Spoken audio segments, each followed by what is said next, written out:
I don't go around smelling like a hamburger.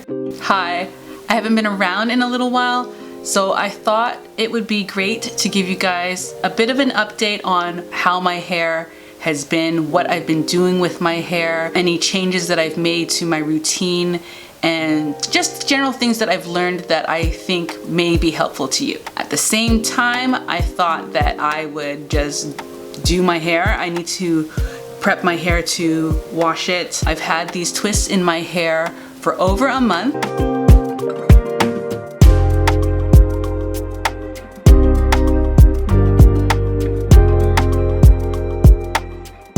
One of the things that I wanted to talk about was one of the videos that I made where I talked about setbacks that I was having. For the longest while, I was experiencing really good progress with my hair growth, and I was really happy about that. But after my fourth baby, I noticed that my hair and length retention wasn't progressing in the same way that it had in the past. It started stagnating for a couple of years. For the most part, the products that I was using was the same, and my routine generally was the same. Well, it never occurred to me that it was a medical issue, even though I had some problems that I was facing. When I did go and get that issue checked out, one of the things that they did was blood work to check my iron levels and my vitamin D levels. I will say, as a mom, you tend to go into a bit of a routine as well, where you think that if you are overly tired, that's okay. But I was feeling like I had no energy. I attributed it to having a large family. I attributed it to age. I attributed it to maybe not being as active as I used to be. It turned out, after having my blood work done, that I was really, really low in iron. It also turned out that I was really, really low in vitamin D. We often make the excuse that as Black people, our vitamin D levels were low, but mine was really low. Between those two things, I had really low energy and I wasn't able to do much. Like I was tired all the time. I knew that low iron levels could cause your retention or your growth rate to stagnate. But what I didn't realize was that vitamin D could also contribute to that. So after getting my results back, I worked with my doctor and we increased my iron and my vitamin D levels. And that helped to jumpstart my growth and my retention.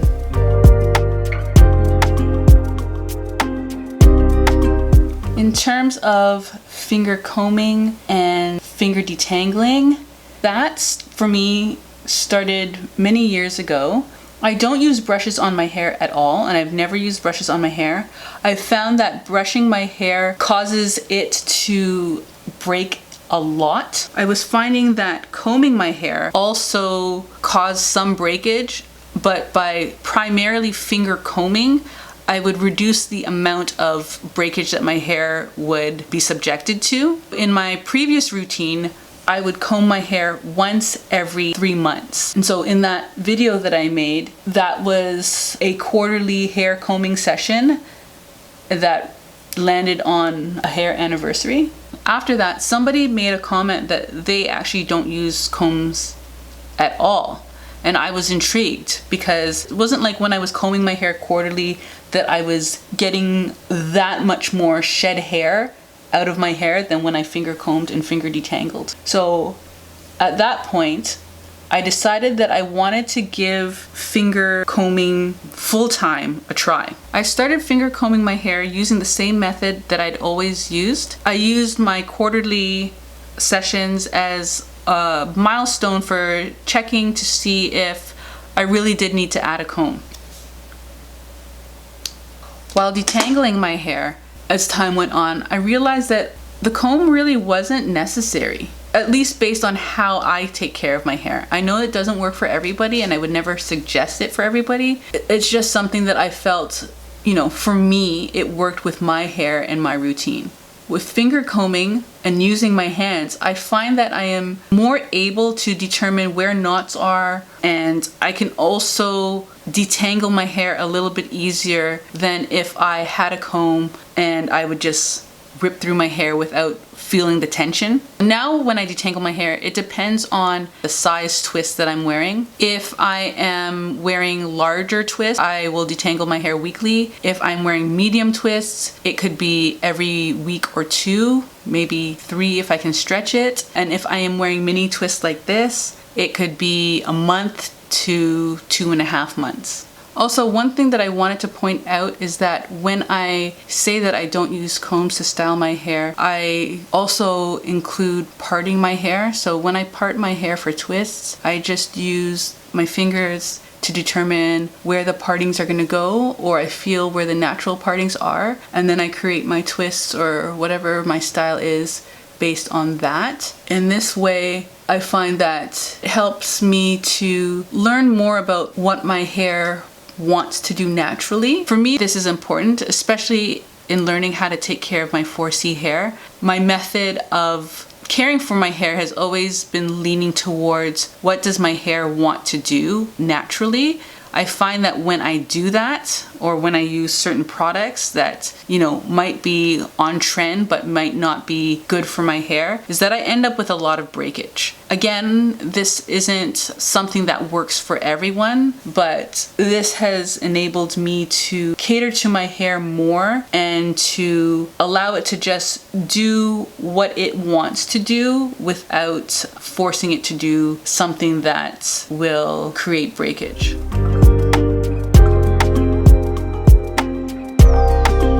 In terms of cleansing my hair, I have stuck with clay washing, but I've also added some other natural and herbal elements to my hair cleansing routine.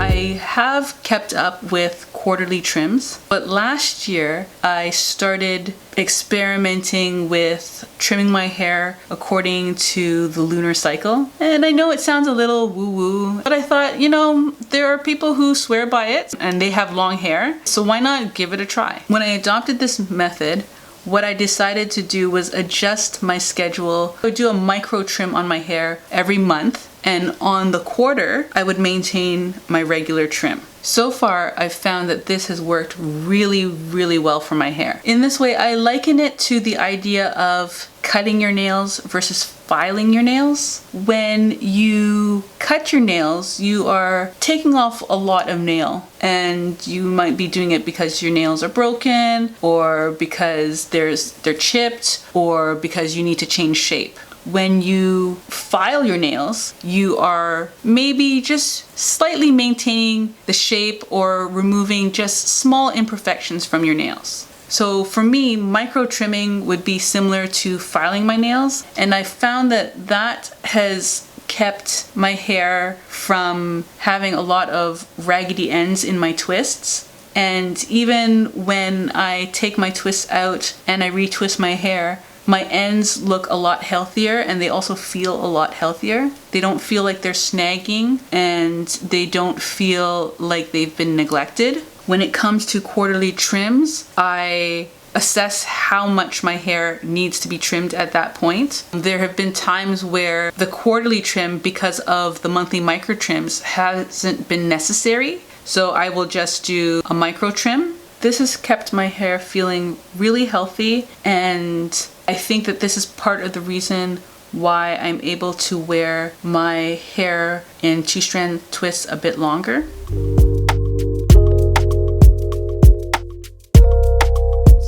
In terms of moisturizing and sealing my hair, my routine is basically the same. I still use my DIY moisturizer, and I follow up with tallow. So beef tallow is something that I have been using for the last few years to seal my hair. The beef tallow that I get is deodorized. I buy it from a soap making supplier. It's not the stuff that you get from the butcher shop. I don't go around smelling like a hamburger, but what I have found is that the beef tallow has been really conditioning on my hair. Unlike some of the other oils that I've tried, I find that the beef tallow leaves my hair feeling conditioned. Over time, my hair has become shinier. I feel like it retains moisture better. I feel like it is because it is an animal fat as opposed to a plant lipid, but the beef tallow makes my hair feel and look healthier. It's a bit harder to use in colder weather, kind of like coconut oil, but if it can warm up to your body heat, then it does wonders for your hair. In terms of how often I use each of those products, ideally I would be using them daily, but over the last year I found that my hair retains moisture a lot better. Instead of moisturizing daily, I just moisturize right after I wash my hair, and that tends to be it for the week. Those times where I am especially leaving my hair in twists longer, like now, is good for helping me to retain moisture. So even though the outside of my hair right now feels dry, as I'm taking the twist down, my hands are coated with oils from when I applied product to my hair. So I know that my hair isn't parched or starving for moisture. And in this way, my loose hair feels a lot softer.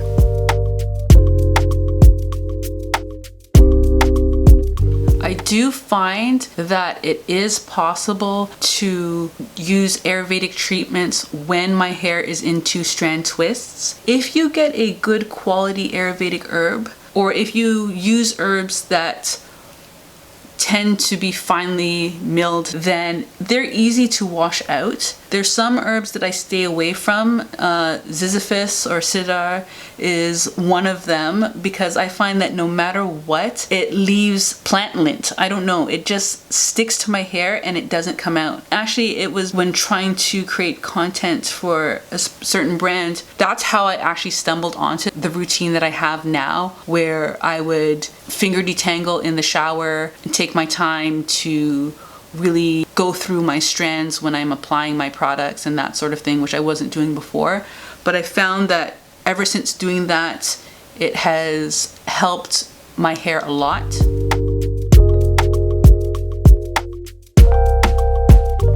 So one of the things that I discovered about detangling my hair in the shower is that the process of moving my fingers down the strands helps to distribute sebum. And in my routine, I find that sebum does help to preserve and to condition and to protect my hair. When I first started my natural hair journey and I discovered the idea of clay washing, one of the things that I liked about clay washing was that unlike the shampoos that I was using, my hair wasn't overly stripped.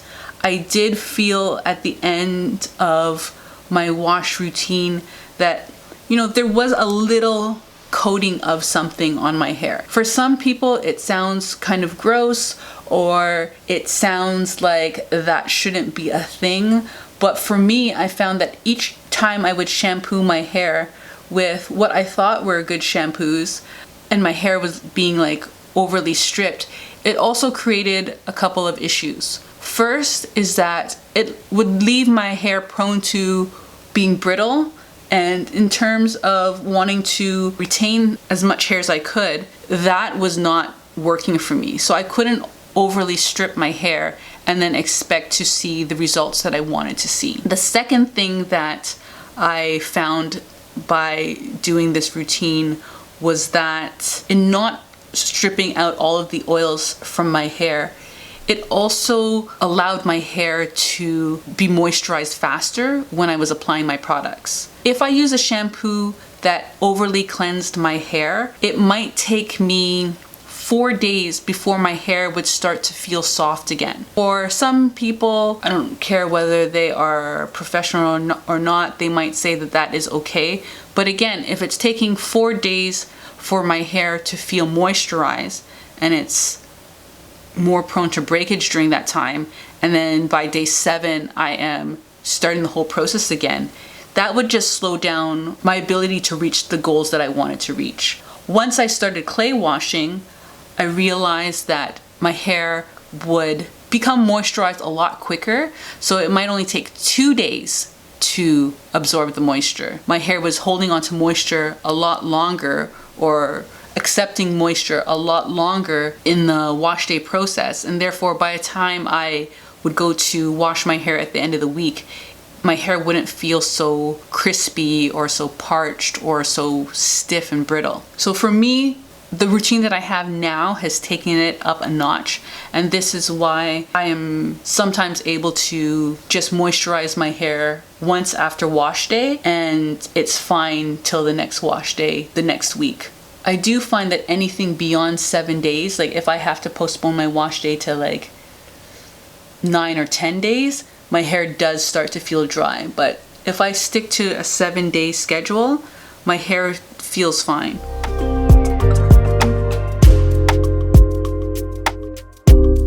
So right now I'm just going through my hair and I'm trying to feel whether or not I have any twists that are still in my hair that need to come out. I will catch them in the shower, but it's nice to get all of them out beforehand. So this is what my mini twist out looks like.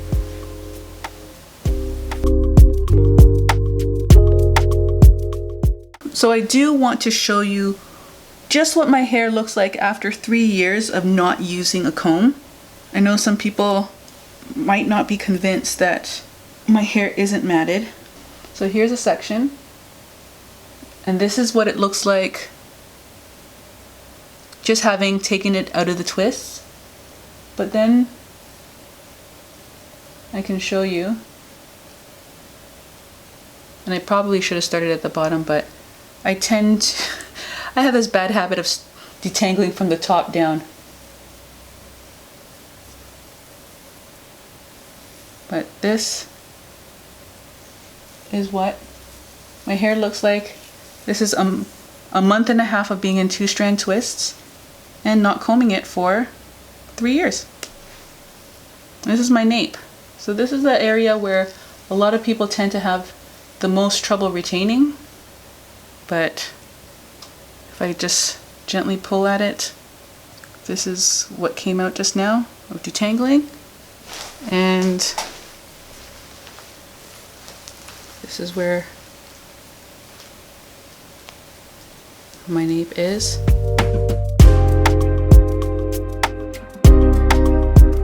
In order to prepare my hair for washing, I am just going to pre-poo with some babasu oil.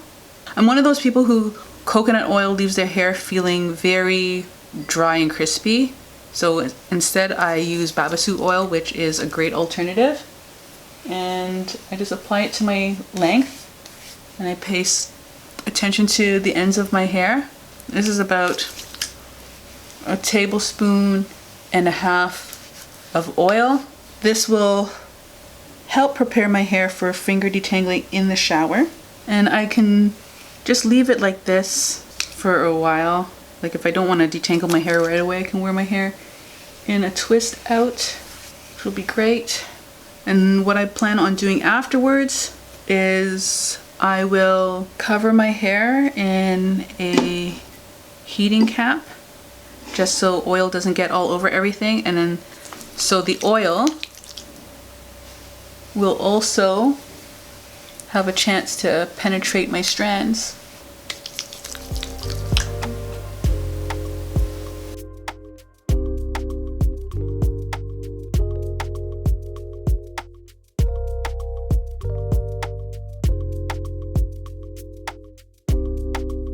I was gonna put my hair in a ponytail, but I think I'm just going to put my hair back in that twist that I had at the beginning, because it doesn't use any pins. It doesn't use any pins, and there's less tension on my hair.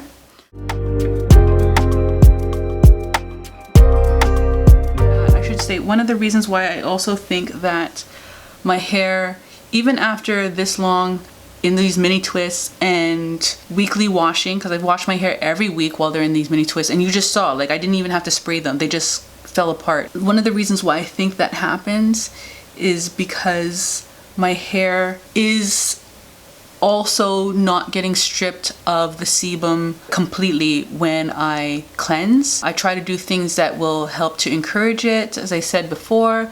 So in terms of the products aren't stripping my hair. I am cognizant of the oils that I use, because sometimes some oils do actually hinder your sebum being able to be spread across your strands. One of the things I'm starting to get into is massages, scalp massages, and then using my sebum and then spreading it along my strands, because I feel like when I do that, it keeps my hair from meshing and sticking to each other. The final thing is that being in the shower and, you know, detangling in the shower and raking through my hair in the shower and spending time to actually make sure that the water actually penetrates my strands, I find that it helps to clump my hair. So my hair clumps more naturally, almost like how you see it in the twist out. My hair will do something similar once it dries. And I thought that that was pretty neat, that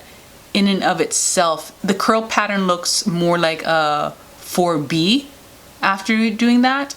But if I were to go into the shower, my hair reverts back to 4C. If I take my strand, like if I pull my hair out or look at the shed hair, my hair looks like 4C.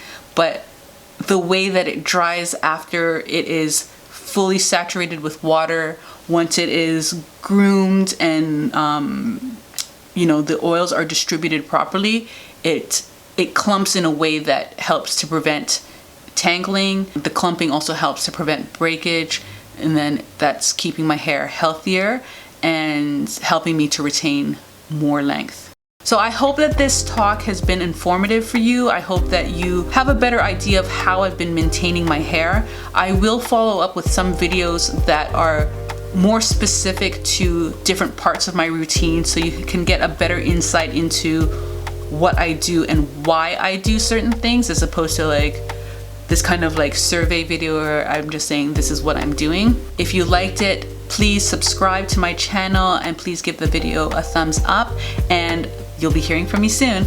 Bye.